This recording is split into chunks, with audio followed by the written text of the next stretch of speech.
Hola mundo, hello world.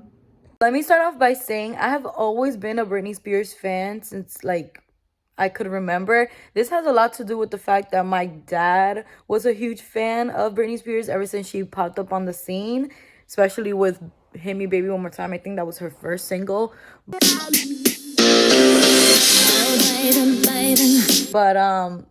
what's going on with her is really sad. The movement behind Free Britney is I think is very necessary because this pop icon should not be under this conservatorship. It happens more often than people think.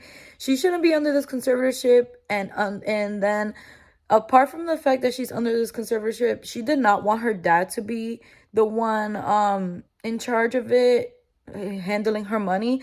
And I think that has to do with the fact that they have a strained relationship, and there have been a lot of mishandling of Britney Spears over the last decade. It's just saddening the fact that she still has to work, or the she still wants to work because her fame is comes with a price, but it has always been her dream. She doesn't know anything other than performing and being a brand. So that's what I'm gonna speak on today. And the fact that there's a documentary coming out tomorrow that'll be out on FX on Hulu, and I believe FX now.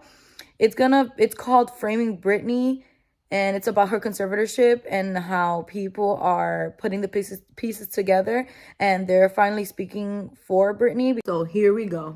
Britney was so serious and so focused. This is a girl that's coming from strength. She was so open and vulnerable. How we treated her was disgusting. Britney had to navigate being told who she could be and what she could do. People became fascinated with her sort of unraveling. She accepted that the conservatorship was going to happen, but she didn't want her father to be conservator. That was her one request. And anytime there's that amount of money to be made, You have to question the motives of everyone close to that person. Do they always have her best interest at heart? Something is going on behind the scenes here. I didn't understand what a conservatorship is, especially for somebody capable of so much that I know firsthand she's capable of. Why is she still in this? Why is her dad making all of her decisions? For real. She's a grown woman now.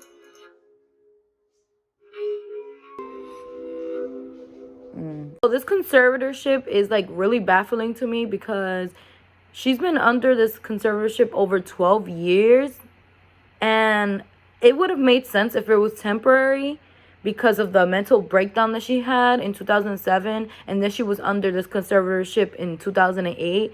And if it would have been temporary, that made more sense because they were giving her an intervention.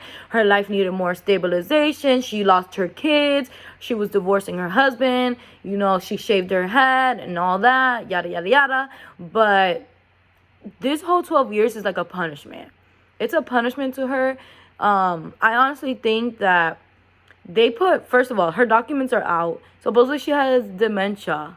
No, she does not have dementia. Like, have you seen Britney Spears working all these years? Homegirl does not have dementia. And it's funny because supposedly she can't do day-to-day activities like getting a iced coffee at Starbucks without asking for permission. But she can work and socialize to make your money. Okay. That don't sit right with me. And that gives mental, I feel like this whole conservatorship thing, the fact that it can be done to anybody, that gives more of a reason why mental illness is still a taboo, because anybody can put you under a conservatorship with the false pretense that you have an unstable life enough to have full control of everything that you have. Like, what the hell? You can tell that Britney's been sad for like a really long time. You could tell that she's been unsatisfied and that there's obviously something up here that's worrying her from the moment that, I think even before 2000s, but like from the moment that she came out with like Crossroads and like the song Lucky.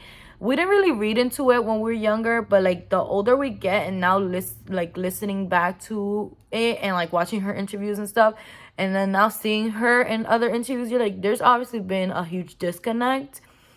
And it's disappointing how even in the like when she made the video Every Time, you remember the song Every Time I Try blah blah blah, that song, right? The director of that music video was like, oh, what direction you want to go with Britney? And she's like, oh, I just want to die at the end of it. Like, that didn't raise any eyebrows to anybody. That's why I say that people forget that people are people. And yeah, she might have been a celebrity and like a pop star or whatever, but she's still a human being. And the fact that they've done her so wrong during this decade and been playing with her life like they have done, it's just so upsetting. And I'm really hoping that this freaking documentary that's coming out tomorrow rocks some fucking ships. Like, I hope it rocks the world. I hope some people get in trouble.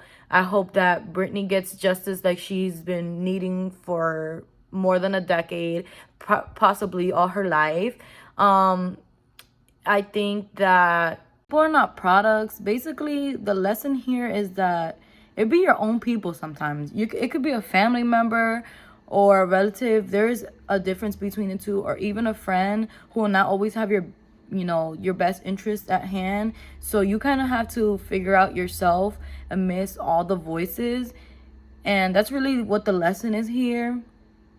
But Britney is getting older and older, and I would hate for her to be just another Marilyn Monroe story. And I just feel really bad about it. But that being said, if you've made it to this part of the video, thank you very much. If you support this girl, you support her dreams, don't forget to like and subscribe. I make videos Tuesday, Thursdays, and sometimes Sundays. So thank you from the bottom of my heart. So I hope you guys have had a great day. I know it was already late, whatever. You guys had a great day, and I hope you guys have been staying safe. There are idiots out there, so peace.